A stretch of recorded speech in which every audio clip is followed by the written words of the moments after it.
سطح تنش الان در حال افزایش هست به خاطر تهاجم بی‌دلیلی که رژیم اسرائیل و بعد خود آمریکا به ایران صورت. این تهاجم‌ها خلاف منشور ملل متحد هست، نقض قوانین بین‌المللی هست و جمهوری اسلامی ایران در حال دفاع مشروع در مقابل این تهاجم. Неспровоцированная абсолютно агрессия против Ирана не имеет под собой никаких оснований и никаких оправданий.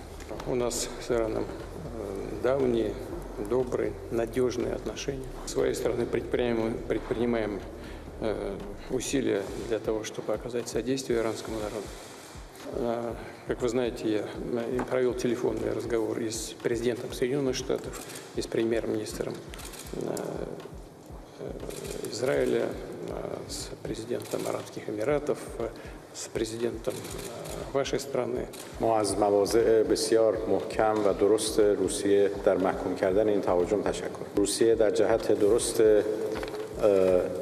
مطابق با قوانین بین‌المللی قرار دارد.